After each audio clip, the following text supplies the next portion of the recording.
naghahanda ng almusal ng kanilang mga pamilya, maki-latest weather update muna tayo. Mula sa ating resident meteorologist na si Weather Tito Alvin na laging may panahon. Para sa iyo, Tito Alvin, ano ang magiging lagay ng panahon ngayong weekend? Good morning, Maui, at good morning mga kapatid. Ulat panahon na po tayong muli ngayong Friday morning. Hanggang weekend po, magiging maulan ng panahon natin dahil sa epekto ng habagat o southwest monsoon na pinalakas nitong binabantayan nating Bagyong Krising. Itong Bagyong Krising ay lumakas pa at nasa tropical storm category na may taglay na lakas na hangin na umabot sa 65 km per hour. Malapit sa gitna at kung minsan may mga pagbugsong umabot sa 80 km per hour.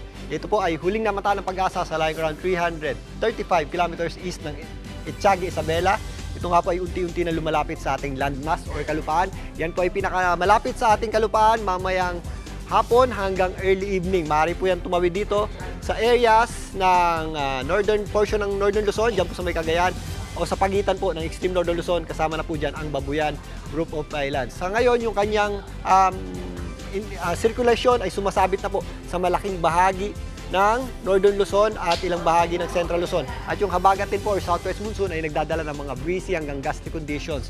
Doon naman sa mga areas na malayo sa ating bagyo at nag-extend pa yan hanggang dito sa northern portion ng Mindanao. Sa katunayan, nakataas po ang tropical cyclone wind signal number 2 ng Pag-asa sa mga areas ng Batanes, Cagayan, Isabela, Apayao, kasama po dyan ang Kalinga, Abra, Ilocos Norte at Ilocos Sur. Samantalang nakataas naman ang signal number 1 sa mga areas ng Quirino, Nueva Vizcaya, kasama po dyan ang natitirang bahagi ng Kalinga, Mountain Province, Ifugao, natitirang bahagi ng Abra, Benguet, kasama po dyan ang Ilocos Sur, La Union, Pangasinan, maging dito sa Aurora, ang hilagang bahagi nito, Nueva Ecija, ang hilagang bahagi rin nito, Pulillo Islands, Camarines Norte, Catanduanes, kasama na rin po dyan ang Camarines Sur. Kaya again, mag-ingat po tayo sa mga pabugso-bugsong hangin na maaaring idulot ito pong Bagyong Krising habang tumatawid po ito dito sa ating bansa, sa itaas na bahagi po ng ating bansa. Samantalang, dahil nga sa pagtawid ng Bagyong Krising, yung ating concentration ng mga malalakas na pauglan na associated sa Bagyong Krising ay nandito po sa hilagang bahagi ng Luzon. Meron tayong mga intense hanggang torrential rains ayon sa weather advisory ng Pag-asa diyan po sa areas ng Cagayan, Isabela, Apayao, kasama po dyan ang Ilocos Norte. Ang ganitong klaseng pag-ulan po ay maaaring magdulot ng malawakang pag-ulan o widespread na flooding. Kaya maghanda at mag-ingat po tayo dyan. Samantalang possible din po yung mga heavy hanggang intense rains na associated dito sa ating bagyo. Diyan po sa areas ng Batanes, Ilocos Sur, Benguet, Kalinga, Abra, kasama po dyan ang Quirino, La Union, Aurora, Quezon, Camarines Norte at Camarines Sur. Maliban dyan, yung ating habagat ay nagdadala rin po ng heavy to intense rains dito po sa areas ng Mimaropa, particularly sa Palawan.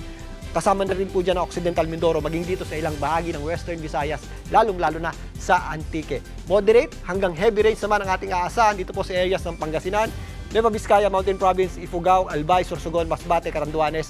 Yan po yung kasama doon sa panglabas na kaulapan ng Bagyong Krising. Pero pwede rin po, o meron din po tayong mga inaasahang moderate hanggang heavy rains dito po sa natitirang bahagi ng Central Luzon. Kasama po dyan ang Zambales, Bataan, maging dito sa Pampanga, Bulacan, Tarlac, ang ilang bahagi po ng Rizal. Kasama na rin po dyan ang Batangas, Cavite, Laguna at maging dito sa Metro Manila. Magpapatuloy po ang maulang panahon ngayon, lalong-lalo na po bukas. Kasabay po ng pagtawid ditong Bagyong Krising dito sa ilagang bahagi ng Luzon, mas madadagdagan po o magsiship yung ating mga pag-ulan dito po sa western section ng ating bansa. Sa kasalukuyan nga, maulan po sa Metro Manila hanggang bukas po yan dahil po sa epekto ng habagat or southwest monsoon. At minsan meron din tayo nararamdaman pa breezy hanggang pabugso-bugsong hangin. Kaya again, mag-ingat po tayo sa mga posibleng epekto ng mga pag-ulan at malalakas na bugso ng hangin. Lalong-lalo na po doon sa mga areas na mababa or mga low-lying areas at yung mga madadaling bain. At kung wala po tayong masyadong importanteng gagawin, mag-stay po tayo sa bahay para safe po tayo. At yan muna ang latest sa ating lagay ng panahon ngayong Biyernes ng umaga. Mag-ingat po tayo. Ako po ang inyong Weather Tito Alvin na laging may panahon para sa iyo. Mga kapatid, Tito Alvin Pura po na laging may panahon para sa iyo, umaraw man o umulan, dapat laging handa. Kaya para maging updated sa pinaka-latest weather updates, mag-follow at mag-subscribe na sa social media pages ng News 5.